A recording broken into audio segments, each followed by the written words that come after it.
ખબરોમાં બન્યા રહેવા માટે બેલ આઇકોન દબાવો અને એબીપી અસ્મિતાને સબસ્ક્રાઇબ કરો.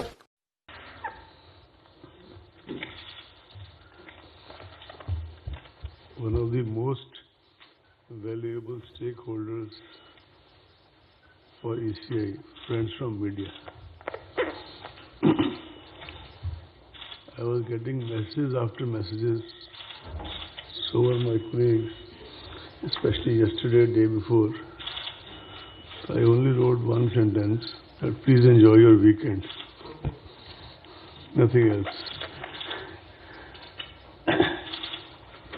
I would like to start the press conference, our interaction rather, and I would like to make it very clear at the very outset that as always, you can ask as many questions as you like. Of course, Shefali ji would kind of moderate and regulate that part. I would like to start this interaction by formally introducing our colleague who has taken over very recently, Rajiv Kumar ji, in the Election Commission. Just as the gain of ADB is a loss of ECI in respect of Mr. Lavasa, Rajiv Kumar ji is not a stranger to any of you.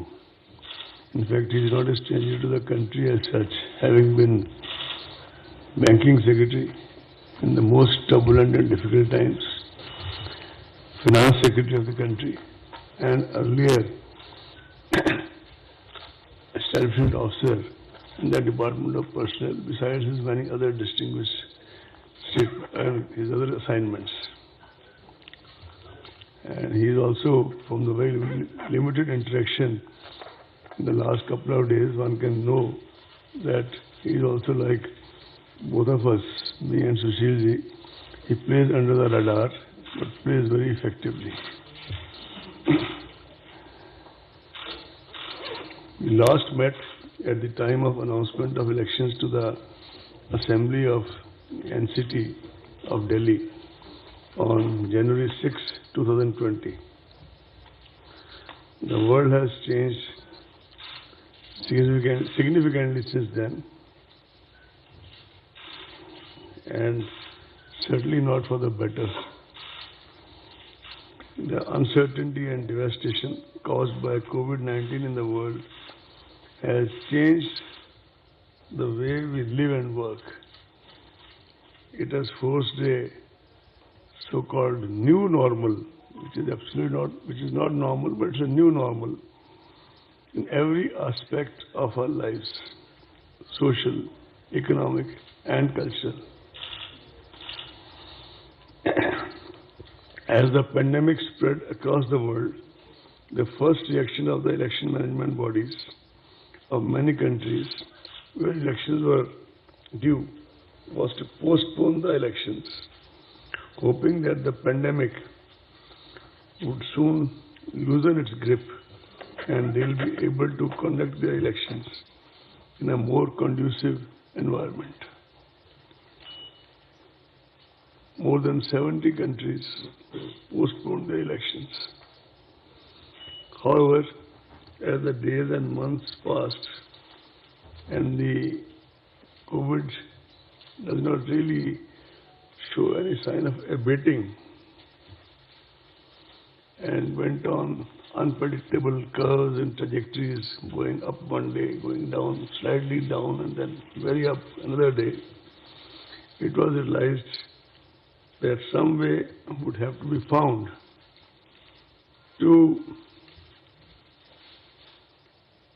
balance the democratic rights of the citizen, of the electorate, to choose their representatives, while also making a very sincere effort and systematic effort to protect the health and safety of the people. Consequently, many countries hazarded to venture and took the courageous decision to go ahead with the elections in their election schedules, making adjustments and adherence to the new safety norms. ECI traded safely but firmly, and started by conducting elections to 18 seats of Rajya Sabha as well as some MLC elections. As you are aware, elections of Rajya Sabha are indirect, but they involve around 984 eligible electors across 8 states of the country. Stringent health and safety protocols were enforced during this election. After the successful conduct of these elections amid COVID crisis, ECI had all along been doing kind of parallel exercise on what to do about Bihar and what to do about the by-elections in a couple of state assemblies. And these were quite meticulous preparations, to which I'll allude to in a while. So today, friends, we are here. The Commission is here before you to announce the elections to the largest assembly of one of the largest states of India, which is Bihar. I think if you see the relative statistics, it would probably be, as a very senior friend from media said in the morning, the biggest election in the world in the COVID times, in the immediate future. You're all aware that the term of assembly in Bihar is due to expire on 29th November. Bihar Assembly has a strength of 243 members, of whom 38 seats are reserved for SCs and 2 for STs. COVID-19 exigencies and social distancing measures made the Commission revisit the extant instructions. One of the first major steps which was taken was to reduce the maximum number of electors at a polling station from 1,500 to 1,000. I am sure you will kindly appreciate the magnitude of this revision, because the number of polling stations as a result of this decision went up from 65,337 in the year 2015, the year of last, and to more than 1 lakh in 2020. This massive increase in the number of polling stations entails huge logistic and manpower implications. The special summary revision of the electoral rolls of Bihar was held with reference to Ek Ek 2020 as the qualifying date, and the final roll was published on February 7, 2020. The total electors in Bihar during 2015, when the last assembly elections were conducted, was 67 million. In 2022, now as we are sitting to brace for the polls, the number is about 7.29 crore. It is 72 million. Male electors in 2015 were 3.57 crore, which has now risen to 3.85 crore. Number of female electors was 3.12 crore in 2015, and now it is 3.4 crore. The number of service electors rose from 92,144 to 1.6 lakhs. As far as deployment of EVMs, etc. is concerned, the main tool of elections, 1.89 lakh BUs, 1.41 lakh CUs, and 1.73 lakh VVPATs are being deployed in Bihar. To give you further glimpse of the magnitude of logistics to conduct elections during COVID, as per reports received from CEO Bihar, incidentally, we all have had series of interactions with the CEO and other officials of Bihar on a virtual basis, on which I'll come to in some more detail later. More than 7 lakh units of hand sanitizers, about 46 lakh masks, about 6 lakh PPE kits, 7.6 lakh units of face shields, and about 23 lakh hand gloves have been arranged. For the voters, that is 77.2 crore single-use hand gloves have been specifically arranged when they press the EVM, etc.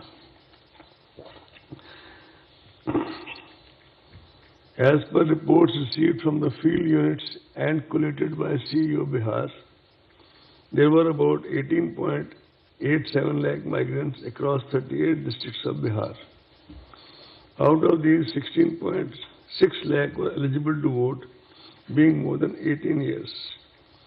13.93 lakh had their names already on the rolls. During the process of continuous updation, 2.3 lakh voters were registered, and the process of updation is still on.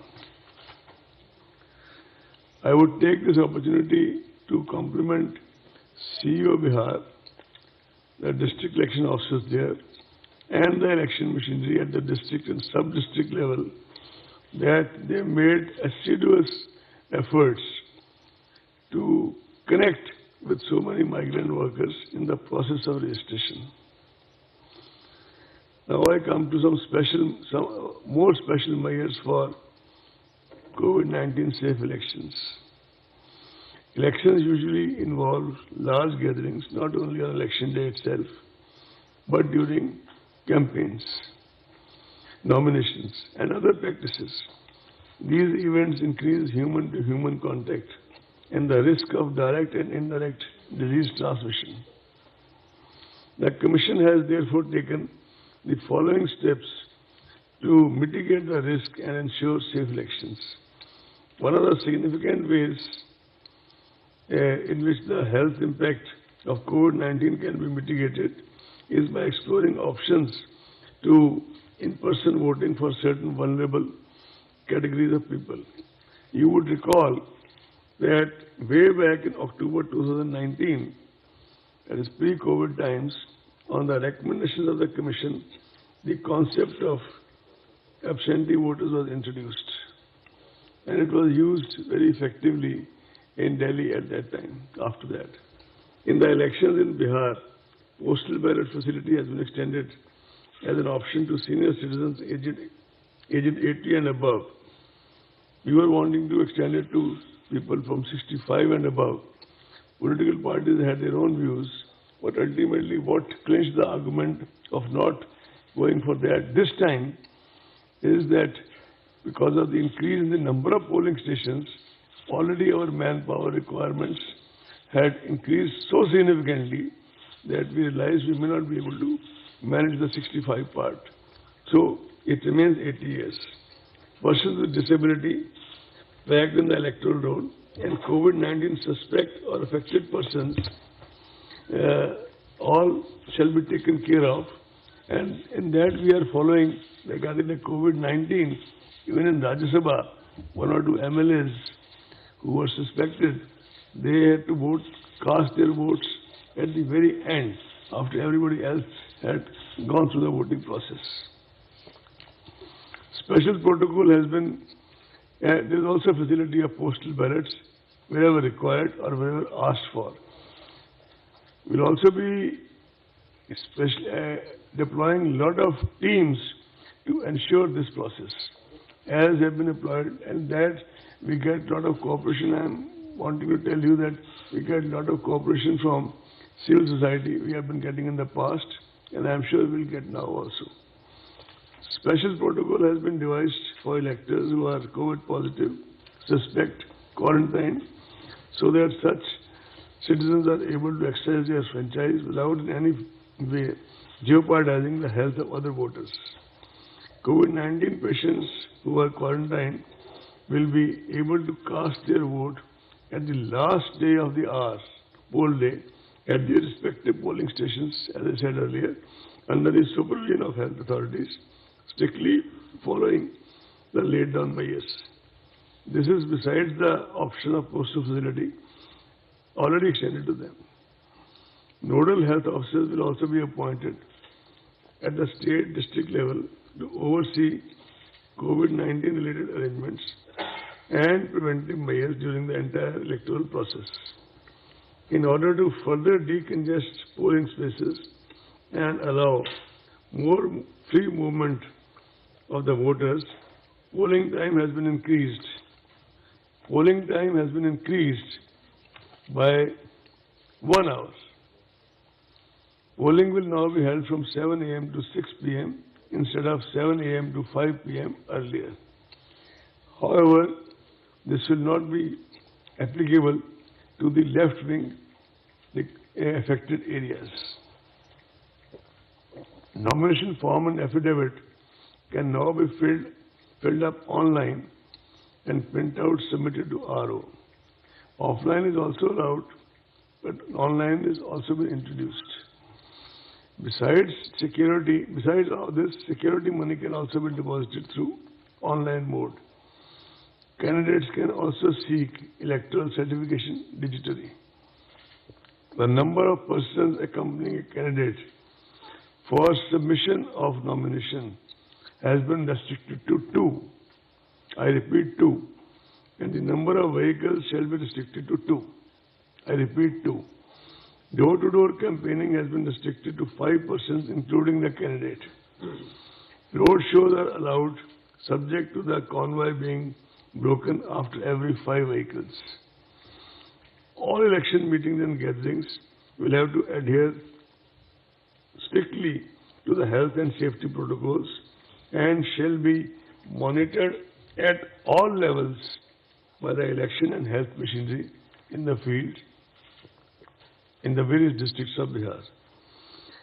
I want to dispel doubts, friends, that all physical contact has been prohibited in election meetings and campaigning. In fact, the very fact that instead of talking to each other virtually today, we may not be accommodated all of you, but we still have made an effort to at least talk in person is an indication from the side of Election Commission that all this propaganda going on in certain sections, that only virtual campaigning will happen, etc., has been quite widely off the mark. Yes, we have stated that the number of people who can decongest who can congregate at a certain place has been limited. The DEOs shall identify dedicated grounds in advance where public gatherings can take place with social distancing norms clearly marked to ensure the safety of the attendants. I must report to you that already this exercise has been completed by DEOs. In fact, even within the commission now, we have a list of such grounds available district-wise, although this is not for commission to kind of take any kind of day-to-day call on this. It is for the CEO and the district magistrates. But we've got all the information. And the DEOs have been instructed to kind of already do the circling, etc., as per the COVID norms. That has been done by the CEO of Bihar. A committee of officers was set up at the commission to chalk out broad guidelines for conducting elections amid COVID. This committee was chaired by Shri Umesh Sinha, Secretary General. And it had various stakeholders, many of them contacted virtually. And they had detailed deliberations with the chief electoral officers of various states, UTs, just to have a feedback or various suggestions and inputs. The commission also took inputs of political parties. They were initially given some time. They wanted some more time, which was extended as they desired. And the commission had a feedback from all the political parties with us, considering all the relevant factors and circumstances and keeping in view the safety norms specified by MHA. Broad and detailed guidelines were issued by the commission for the conduct of elections and by-elections during sometime in August 2020. These guidelines have already been adopted to Government of Bihar, and these guidelines are available on the ECI website, and I think made available to most of you by Ashif Ali ji. Based on these broad guidelines, CEO Bihar was asked to prepare comprehensive plans at the state, district, constituency and booth level, considering the local conditions and COVID conditions and COVID situation. And these guidelines establish standard protocols of sanitization, wearing of masks, use of gloves, thermal scanners, and social distancing throughout the gamut of election activities. As the gradual and phased unlock has been initiated in various parts of the country, several meetings were held, as I said earlier, at the level of Secretary General ECI Shri Umesh Sinha and all other colleagues from ECI and officers of commission with officials from MHA, railways, central agencies regarding security forces, strategic and communication measures to be put in place. I am happy to report to you that we are getting fullest cooperation from all these agencies, and I am sure, like they do it always, they'll give us their cooperation this time also, which they are already extending. The Commission has conducted several rounds of video conferences with the election machinery. A team of 2 officers, namely Shri Chandrabhushan, who is in charge of Bihar in the Election Commission, and Shri Sudeep Jain, who looks after the EVM, they were in Bihar on 14th and 15th September, and they have done extensive review of the situation on the ground by holding more than 1 meetings in Patna as well as in some selected divisional headquarters. They have reported that all necessary preparations have been made and the infrastructure of conduct of elections is well in place. Commission, as you are aware, has always been very sensitive to the persons with disability and senior citizens. We started this process way back in 17-18 by having a conference in Rajasthan, then a national level conference in Delhi, and after that we have been trying to kind of upgrade and try to do various things required for that. One of our leading consultants in this, based out of Bangalore, she herself is disabled, but at the same time she is so very meticulous in terms of making suggestions and kind of more scientific innovations which keeps Shri Umesh Sinha and his team busy. Persons with disability, the first thing Commission has been insisting is that all polling stations should be located on the ground floor. Persons with disability would also be tagged to their respective polling stations and necessary arrangement made for their comfortable and convenient experience on polling day. Assistance of volunteers, priority voting, wheelchair and proper transport facilities shall be made available. They will be provided with a free pass on public transport on the poll day.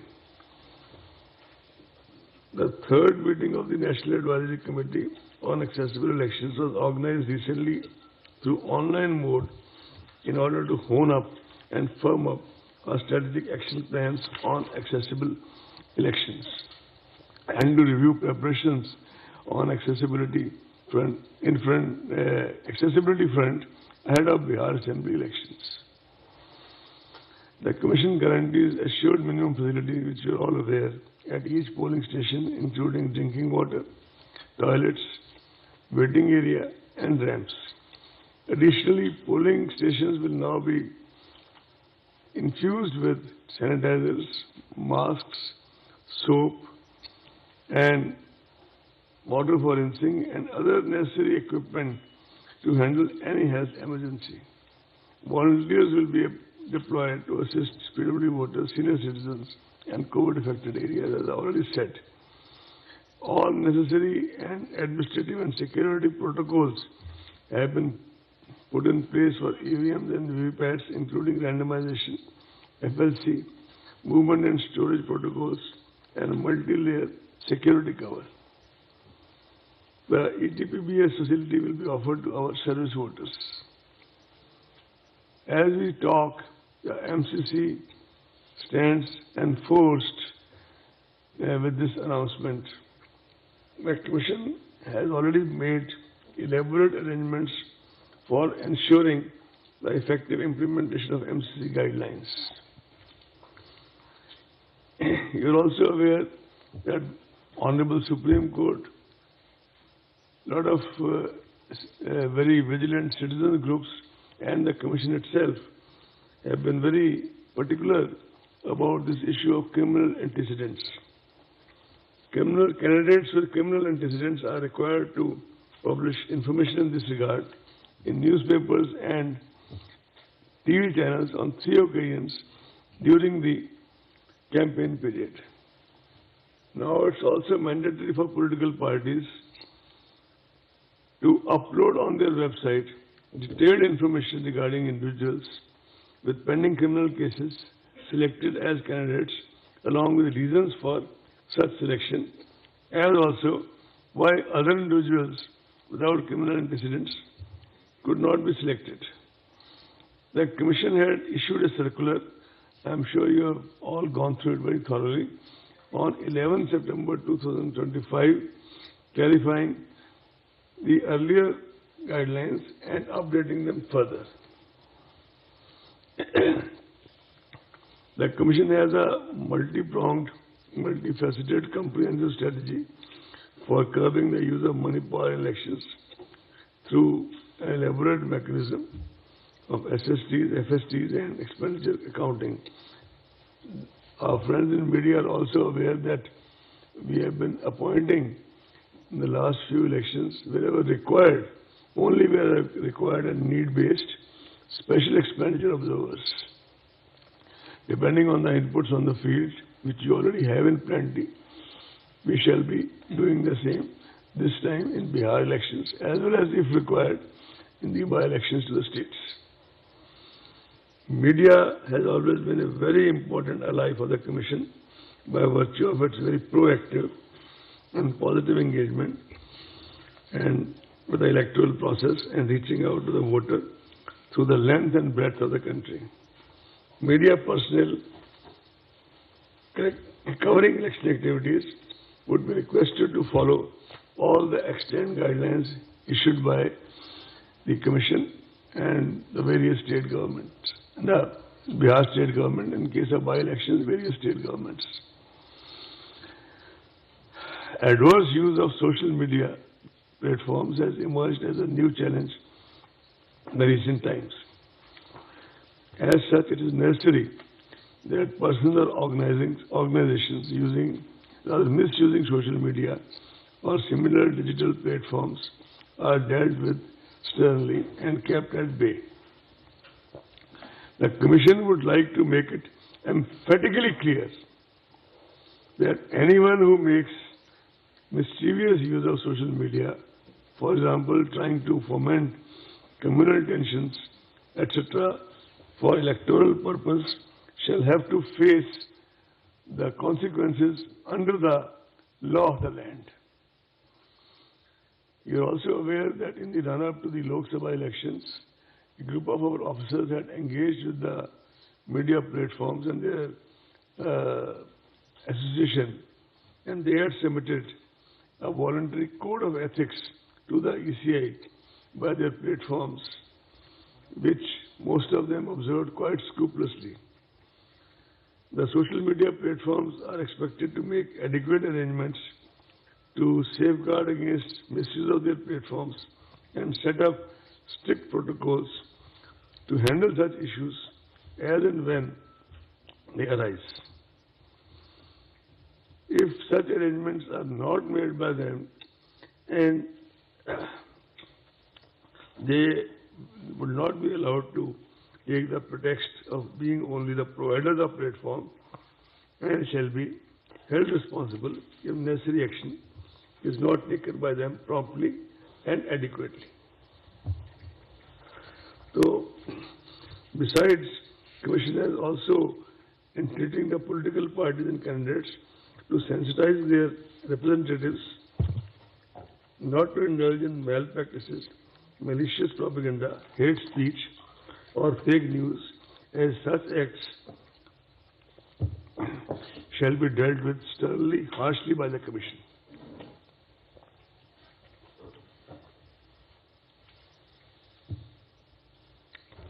We will be closely monitoring such activities and such posts and shall take action appropriately. You know that Commission has a full-fledged sweep division, and this time the emphasis shall be on safe elections and COVID-19 safety awareness programs, beside increasing voter turnout and ethical as well as informed decision making of the voters. Comprehensive use of print media, electronic media, radio, digital media and traditional outreach methods of voter awareness are being taken up to inform, facilitate and motivate voters. With all comprehensive arrangements made at the polling station, we hope that people, the ultimate arbiters in the democracy, shall participate with full enthusiasm, and the voter turnout will be more than the previous elections. The Commission, as always, will deploy sufficient number of general, police and expenditure observers in order to keep a close watch at every stage of the election process and ensure a free and fair elections in every sense of the term. If required, as I said earlier, special observers will also be deployed for expenditure monitoring and any other law and order contingency, etc.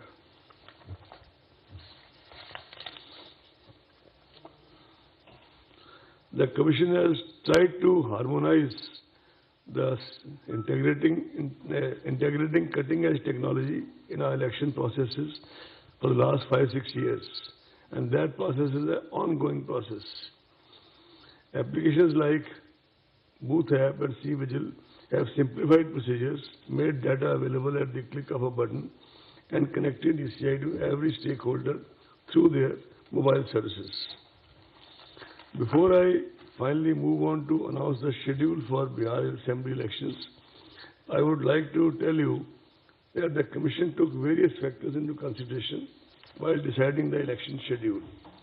Elections entail large-scale deployment and movement of security forces from various parts of the country, and we try to minimize their movement over long distances. This is both to reduce their body fatigue as well as to kind of reduce the travel time, etc., and make them feel fresh after a day or two of rest for the election duties. The prevailing COVID situation and necessity of social distancing was also kept in mind. Care was taken that the period of elections is not unnecessarily prolonged. Hence, we have shortened the period of conduct of elections and reduced the number of phases. The number of security forces has been increased many-fold to ensure peaceful elections. Another factor which has been taken into consideration was the upcoming festival season and convenience of our people. As far as the by-elections to the state assemblies are concerned, you see, we have received representations from CEOs and Chief Secretaries and CEOs of at least 3-4 states, if not more, on various grounds, seeking some deferment in their by-elections. So, Commission has kept a special meeting on the coming Tuesday, that is 29th of September, only to consider those representations, after which Shri Umesh Sinha shall issue the press release of by-elections. The schedule for elections for the Legislative Council of Bihar and Karnataka, teacher and graduate segments, which were deferred by the Commission earlier due to the unforeseen situation of public health emergency, etc., from on 8 June 20 shall also be announced today in a separate press release by Shri Dharmender and Shri Umesh Sinha. This will cover 4 teacher and 4 graduate constituencies in Bihar. Karnataka elections will be held for 2 graduate and 2 teachers constituencies. 1 MLC election of deferred Nizamabad constituency will also be announced, for which all, except the actual poll, all other electoral steps have been already concluded at the time of deferment, will be announced today afternoon along with the other by-elections for the teachers and graduates.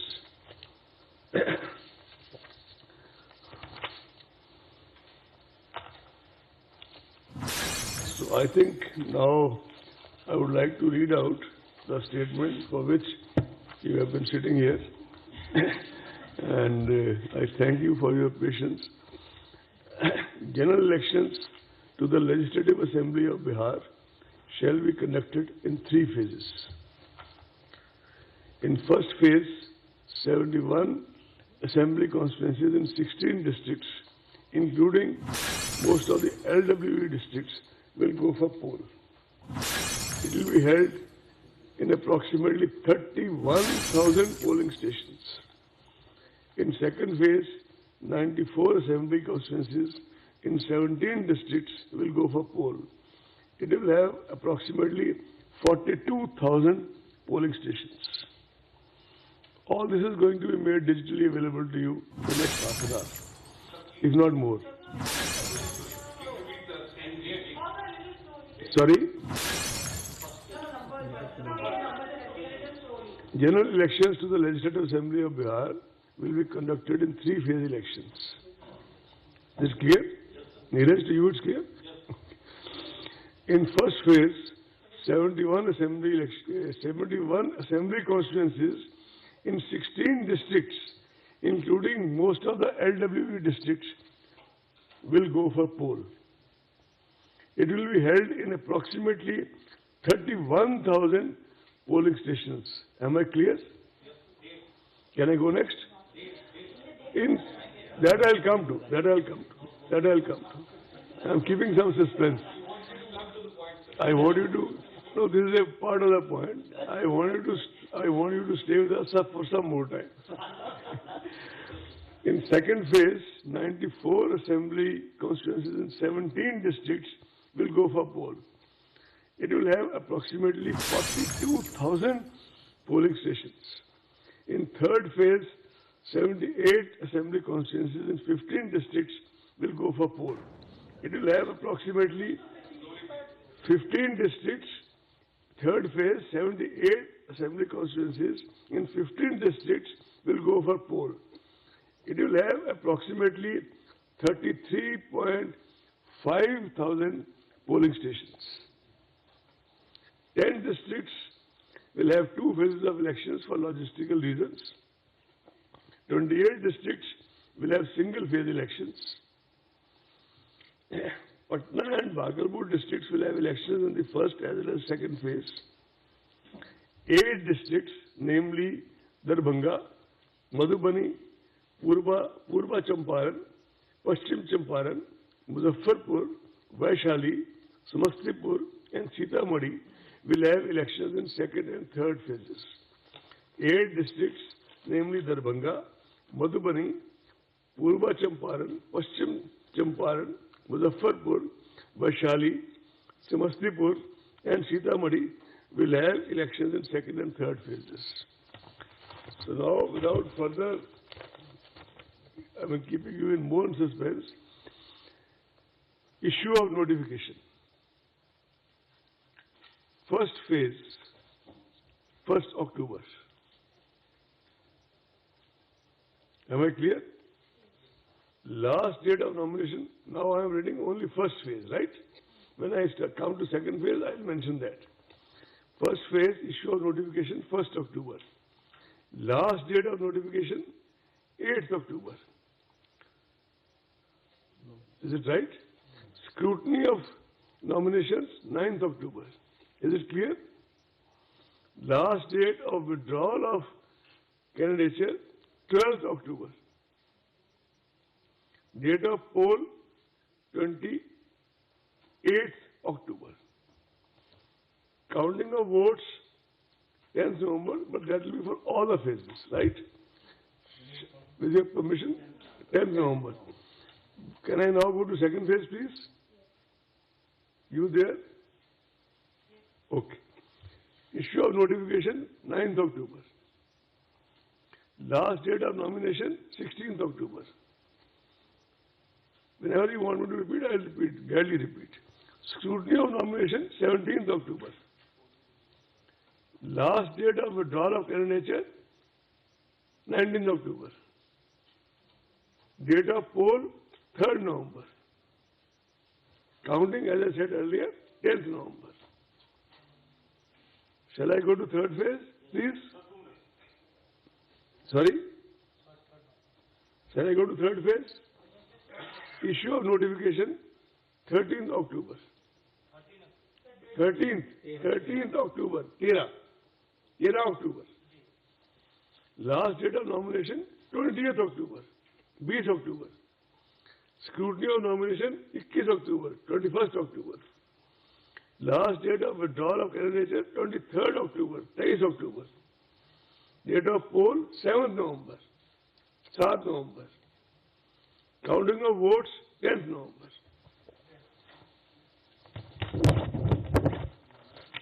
Now, I would throw the floor open for... If you have your questions, please announce your name and organization before you... Only One by one, please. request is one by one, please. Sure, sir. And We'll as begin speak with, on just a minute, we'll begin with this. Sir Mohit Dubey news nation से बोल रहा हूं मैं sir जहां ગુજરાત વિધાનસભાની પેટા ચૂંટણીને લઈ સૌથી મોટી ખબર છે મંગળવારે બેઠક થશે અને ત્યારબાદ નિર્ણયની જાહેરાત થશે કે પેટા ચૂંટણી યોજવી કે કેમ. જો કે બિહાર વિધાનસભાની ચૂંટણી 3 તબક્કામાં યોજાશે જેનું પરિણામ 10મી નવેમ્બરે જાહેર થશે. બિહારમાં આચારસંહિતા લાગુ કરી દેવામાં આવી છે પરંતુ સૌથી મોટી ખબર ગુજરાત માટે ગુજરાત વિધાનસભાની 8 બેઠકો પર પેટા ચૂંટણી માટે હાલ કોઈ જ જાહેરાત નથી કરવામાં આવી. મંગળવારે વધુ ચર્ચા બાદ બેઠક બાદ નિર્ણય લેવાશે. તો ગુજરાત વિધાનસભાની પેટા ચૂંટણી માટે હાલ કોઈ પણ પ્રકારની જાહેરાત નથી થઈ. જો કે બિહારમાં આચારસંહિતા લાગુ છે. 3 તબક્કામાં 243 બેઠકો માટે મતદાન થશે જેના અલગ અલગ નિયમો પણ જાહેર કરાયા છે. બીજી તરફ અત્યારથી જ બિહારમાં આચારસંહિતા લાગુ થઈ ગઈ છે. આ તરફ ગુજરાત વિધાનસભાની જે 8 બેઠકો પર પેટા ચૂંટણી છે તે અંગે 29 સપ્ટેમ્બરના રોજ બેઠક યોજાશે અને તે બેઠકમાં ચર્ચા થશે કે પેટા ચૂંટણી યોજવી કે કેમ. જો પેટા ચૂંટણી યોજી શકાય તેમ હોય તો તારીખોનું એલાન મંગળવારે થઈ જશે. તો જે 8 બેઠકો ખાલી પડી છે તેની પેટા ચૂંટણીની તારીખોની જાહેરાત અત્યારે નથી થઈ જેના પર સૌ કોઈની નજર હતી.